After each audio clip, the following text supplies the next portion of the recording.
வணக்கம். இன்றைய முக்கிய செய்திகள் வாசிப்பது பத்தலக்குண்டிலிருந்து வாஞ்சிநாதன். டெய்லி கிளிக்கிற கேலண்டர் தாள் தான் மறுவு நம்ம வாழ்க்கை மாற மாட்டேன்னு நினைக்கிறவங்க ஒரு லைக்க போட்டு பாருங்க.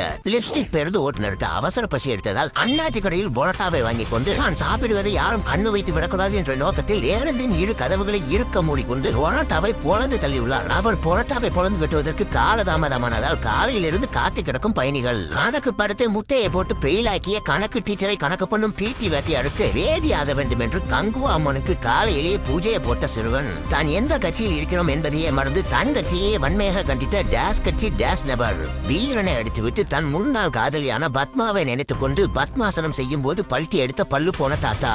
இந்த செய்தியை பத்மா பாட்டி அவர்கள் பார்த்துக் கொண்டிருந்தால் தாத்தாவை தொடர்பு கொள்ளுமாறு கேட்டுக்கொள்கிறோம். நெல்லையில் பரபரப்பு. நடு சாலையில் நட்டுக்கிட்டு நின்ற சூட்கேஸால் நடுங்கி போன பொதுமக்கள். சூட்கேஸை திறந்து பார்த்தா குண்டு தடுப்பு பிரிவினருக்கு காத்திருந்த அதிர்ச்சி. வெடிகுண்டு இருக்குமோ என்று திறந்து பார்த்தால் வேட்டிக்குள் போடும் 4 கோமனமும் 6 அழுக்கு சட்டியும் வளைய சோறுபொட்டனமும் ஒன்று இருப்பதை கண்டு கதிகலங்கி நின்ற குண்டு தடுப்பு பிரிவினர். ஆற்றில் மீன்பிடிக்க சென்ற சோத்து சட்டி சுக்கநாதனுக்கு காத்திருந்த அதிர்ச்சி. மொரட்டு மீன் ஒன்று தன் காலை நக்கிக் கொண்டிருக்கிறது என்று நக்கிய மீனை நாசுக்காக பிடித்து தண்ணீருக்கு மேல் கொண்டு வந்தால் அது மொரட்டு மீன் அல்ல முதல் என்று தெரிய வந்தது. முதலை என்று தெரிந்த உடனே முதல் ஆளாக தப்பித்து ஓடிய சோத்து சட்டி சுக்கநாதன். சார், அனைவருக்கும் கிறிஸ்துமஸ் நல்வாழ்த்துக்கள். மறந்துடாம சப்ஸ்கிரைப் பண்ணிருங்க.